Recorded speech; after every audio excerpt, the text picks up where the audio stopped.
Hello दोस्तों, स्वागत है आपका मेरे चैनल प्रताप जी टेक। मैं आपका दोस्त तेज प्रताप। और दोस्तों, आज की इस वीडियो में हम संविधान के ऊपर डिस्कस करने वाले हैं। ठीक है, संविधान के सेकंड पार्ट में। फर्स्ट पार्ट की वीडियो मैंने ऑलरेडी डाल रखी है, उसका लिंक डिस्क्रिप्शन में डाल दूंगा, आप उसे देख लीजिएगा। मैं प्लेलिस्ट का ही लिंक डिस्क्रिप्शन में डाल दूंगा, प्लेलिस्ट खोल कर आराम से देख सकते हैं। ठीक है, तो आपके एग्जाम के पॉइंट ऑफ व्यू से जितने भी संविधान से रिलेटेड क्वेश्चन बनते हैं उन सभी का डिस्कस हम करेंगे। ठीक है, तो चलिए बिना देर के वीडियो को शुरू करते हैं। चलिए देखिए, पहला क्वेश्चन देखेंगे। दोस्तों, वीडियो आपके लिए हेल्पफुल लगेगा तो आप लाइक और सब्सक्राइब करके ही जाइएगा। चलिए देखेंगे पहला क्वेश्चन क्या कह रहा है। पहला क्वेश्चन कह रहा है राष्ट्रपति के कार्यकाल की अवधि। देखिए, जब संविधान बना तो संविधान बनने के बाद सबकी अलग अलग कार्य अवधि बांट दी गई। सभी अपना अपना कार्य अलग अलग समय में करेंगे। तो संविधान बनने के बाद सबकी जब कार्य अवधि बांट दी गई तो सबको अपना अपना कार्य मिला। तो उसी को देखते हुए ये पूछा जा रहा है कि राष्ट्रपति के कार्य की अवधि, मतलब जो राष्ट्रपति कार्य करते हैं उनकी अवधि कितने साल की होती है। तो ये बहुत सिंपल सा क्वेश्चन है। इसका आंसर क्या होगा? 5 वर्ष। ये तो सबको पता है, राष्ट्रपति का भी कार्यकाल होता है 5 वर्ष, प्रधानमंत्री का भी कार्यकाल होता है 5 वर्ष, मुख्यमंत्री का भी कार्यकाल होता है 5 वर्ष। ठीक है, तो इन सबको ध्यान रखिएगा। और बात आती है सांसद, विधायक, इन सब का भी कार्यकाल होता है 5-5 वर्ष के लिए। ठीक है, चलिए अब दूसरा क्वेश्चन देखें। दूसरा क्वेश्चन क्या कह रहा है कि राष्ट्रपति पद के चुनाव के लिए कौन सी विधि अपनाई जाती है। देखिए, राष्ट्रपति का चुनाव आम जनता नहीं करती, राष्ट्रपति का चुनाव एक अलग लेवल का ही होता है। ठीक है, तो देखेंगे दूसरा क्वेश्चन क्या है, राष्ट्रपति चुनाव के पद के लिए कौन सी विधि अपनाई जाती है। पहला क्या दिया है? अनुपातिक प्रतिनिधित्व। ठीक है, दूसरा है एकल संक्रमणीय, तीसरा है अप्रत्यक्ष मतदान। ठीक है, इन तीनों विधि को अपनाई जाती है राष्ट्रपति के चुनाव के लिए। तो इसका आंसर क्या हो जाएगा? डी, मतलब ये सभी। ठीक है, चलिए तीसरा क्वेश्चन देखते हैं। तीसरा क्वेश्चन क्या कह रहा है, निर्विरोध चुने जाने वाले राष्ट्रपति हैं, मतलब बिना विरोध के, जिनका चुनाव जब हुआ था तो बिना किसी विरोध के वो कौन राष्ट्रपति हैं जो चुने गए थे। तो तीसरे का आंसर हो जाएगा बी, नीलम संजीव रेड्डी। जब इनका चुनाव हुआ था तो किसी ने भी विरोध नहीं किया था। ठीक है, चलिए अब अगला क्वेश्चन देखते हैं। चौथा क्वेश्चन क्या कह रहा है? चौथा क्वेश्चन कह रहा है राष्ट्रपति पर महाभियोग का आरोप संसद के किस सदन द्वारा लगाया जा सकता है।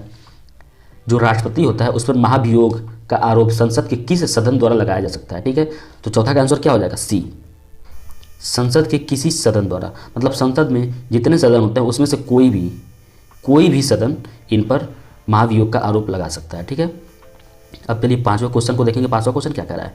पांचवा क्वेश्चन कह रहा है भारतीय सेनाओं का सर्वोच्च सेनापति कौन होता है। आई होप कि इसका आंसर आप बहुत आराम से देंगे। जो इंडियन आर्मी होती है या फिर जितनी भी सेनाएं होती हैं उनका जो सर्वोच्च सेनापति होता है वो कौन होता है। तो उसका सर्वोच्च सेनापति राष्ट्रपति होता है। ठीक है, कोई भी काम होता है जो सेना को युद्ध ही करना होता है तो राष्ट्रपति के आदेश के बिना नहीं युद्ध कर सकता है। ठीक है, तो पांचवें का आंसर क्या हो जाएगा? ए। चलिए छठवां क्वेश्चन देखेंगे। छठवां क्वेश्चन क्या कह रहा है, भारतीय संविधान के अनुसार संघ की कार्यपालिका शक्ति किसमें निहित है। जो भारत का संविधान है उसके अनुसार संघ कार्यपालिका शक्ति किसमें निहित है। तो इसका आंसर क्या होगा? ए, राष्ट्रपति। ठीक है, इसको आप बिल्कुल ध्यान से देखिएगा क्योंकि ये सब बहुत इंपॉर्टेंट क्वेश्चन है जिसको बहुत मुश्किल से कई जगह से ढूंढ के कई क्वेश्चन पेपर को देख के उसके बाद मैंने ये बनाया है। ठीक है, तो चलिए अब अगला देखते हैं। 7वां क्वेश्चन कह रहा है कि उपराष्ट्रपति के निर्वाचक मंडल में शामिल हैं। जो उपराष्ट्रपति होते हैं उनके निर्वाचक मंडल में कौन शामिल है। तो इसका आंसर क्या होगा? देखिए, राज्यसभा एवं लोकसभा के सदन, राज्यसभा एवं लोकसभा के सदन उपराष्ट्रपति के निर्वाचक मंडल में शामिल हैं। ठीक है, 8वां क्वेश्चन देखेंगे। 8वां क्वेश्चन क्या कह रहा है, राष्ट्रपति राज्यसभा के कितने सदनों को मनोनीत करता है। जो राष्ट्रपति राज्यसभा है उसमें कितने सदनों को मनोनीत किया जाता है। तो इसका आंसर क्या होगा? इसका आंसर हो जाएगा 12 लोगों को मनोनीत किया जाता है। ठीक है, 9वां क्वेश्चन देखेंगे। 9वां क्वेश्चन क्या कह रहा है, भारतीय संसद के ऊपरी सदन को कहा जाता है। मतलब जो भारत का संसद होता है उसके ऊपरी सदन को क्या कहा जाता है। तो उसके ऊपरी सदन को राज्यसभा कहा जाता है। ठीक है, अब अगला क्वेश्चन देखेंगे। 10वां, प्रधानमंत्री को नियुक्त कौन करता है। जो प्रधानमंत्री होता है उनको नियुक्त कौन करता है। देखिए, चुनाव तो जनता करती है। ठीक है, नियुक्त करने का काम जो होता है वो होता है राष्ट्रपति का। तो इसका आंसर क्या हो जाएगा? 10वां का ए हो जाएगा, राष्ट्रपति का। ठीक है, राष्ट्रपति उनको नियुक्त करता है। ठीक है, 11वां क्वेश्चन देखेंगे। 11वां क्वेश्चन क्या कह रहा है? अब क्वेश्चन कह रहा है कि यदि प्रधानमंत्री का कोई अन्य मंत्री सदन का सदस्य नहीं है तो उसे पद पर बने रहने के लिए कितने दिनों के अंदर संसद का सदस्य बनना आवश्यक है। यानी प्रधानमंत्री के सदन का सदस्य नहीं है तो उसे कितने दिन तक संसद का सदस्य बनना आवश्यक है। ठीक है, तो इसका आंसर क्या हो जाएगा? बी हो जाएगा, 6 मंथ। 6 मंथ तक उसे संसद का सदस्य बनना पड़ेगा, तब जाके वो सदन का सदस्य बन सकता है। ठीक है, अब 12वां क्वेश्चन देखेंगे। 12वां क्वेश्चन क्या कह रहा है, मंत्रिपरिषद सामूहिक रूप से किसके प्रति उत्तरदायी है? जो मंत्रिपरिषद होती है वो सामूहिक रूप से किसके प्रति उत्तरदायी है? तो 12वां का आंसर हो जाएगा सी, लोकसभा। ठीक है, आप ध्यान से देखिएगा, ये सारे बहुत ही इंपॉर्टेंट क्वेश्चन हैं, बहुत इंपॉर्टेंट क्वेश्चन हैं, इन सबको बिल्कुल आराम से देखते हुए चलेंगे हम लोग। 13वां क्वेश्चन देखिए क्या कह रहा है, लोकसभा का अधिकतम सदस्य संख्या हो सकती है। लोकसभा का अधिकतम सदस्य की कितनी संख्या हो सकती है? तो इसका आंसर क्या हो जाएगा? इसका आंसर हो जाएगा 552। 552 जनसंख्या होती है, मतलब 500 संख्या होती है, 552 संख्या होती है उनकी। ठीक है, चलिए 14वां क्वेश्चन देखेंगे, राज्यसभा का अधिकतम सदस्य संख्या, मतलब जो राज्यसभा होती है उसके सदस्यों की अधिकतम संख्या कितनी हो सकती है? तो उनकी अधिकतम संख्या हो सकती है 250, सी। इसका आंसर क्या हो जाएगा? सी। ठीक है, ये सब रटने वाला बस सवाल है, मतलब दिमाग में बिल्कुल बैठा लीजिएगा। जो राज्यसभा होता है, राज्यसभा मतलब स्टेट लेवल के, उनमें अधिकतम सदस्य की संख्या 250 होती है। ठीक है, 250, बिल्कुल इसको आराम से आप मेरे इंटरेस्ट के साथ, जैसे मैं इंटरेस्ट ले रहा हूँ पढ़ाने में, उस तरह आप पढ़ने में इंटरेस्ट लीजिएगा, बिल्कुल याद हो जाएगा, इसे बिल्कुल टेंशन लेने की बात नहीं है। देखिए अब अगला क्वेश्चन क्या कह रहा है, विधेयक को धन विधेयक के रूप में कौन प्रमाणित करता है?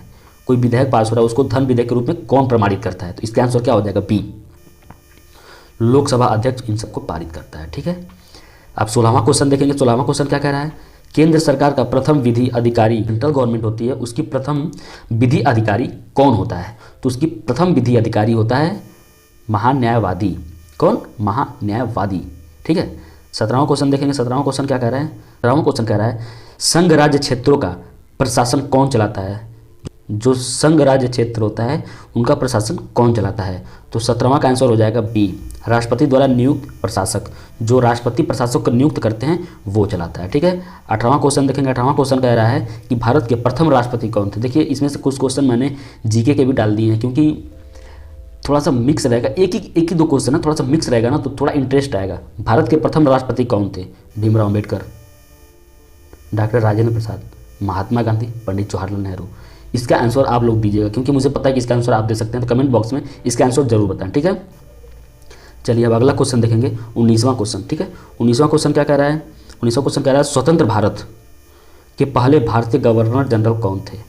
ठीक है, जब भारत स्वतंत्र हुआ था, जब संविधान बन गया था, उसके बाद सबसे पहले गवर्नर जनरल किसे बनाया गया था? ठीक है, तो इसका आंसर क्या होगा?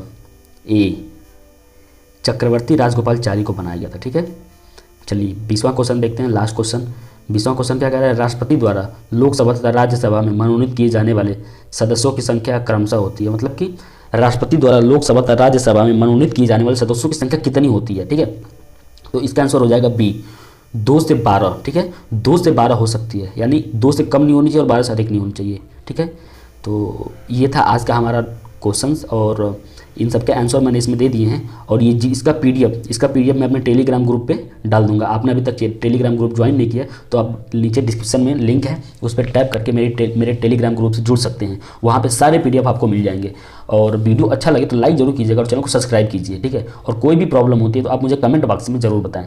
और मैं इसके प्लेलिस्ट का भी लिंक डिस्क्रिप्शन में डाल दूंगा। आप प्लेलिस्ट में सारा वीडियो देख सकते हैं, जितने भी संविधान से क्वेश्चन बनते हैं जो एग्जाम के पॉइंट ऑफ व्यू से बहुत इंपॉर्टेंट है, क्योंकि मैंने कई सारे पेपर्स को देख के इन सबको बनाया है, इन सबको छांट के बनाया है। तो आप इसको एक बार देख लेते हैं तो आपको ये पूरी अच्छी तरह याद हो जाएगा। तो एग्जाम से पहले इसको जरूर देख के जाएं एक बार। ठीक है, तो आशा करता हूँ कि आपको अच्छा लगा होगा।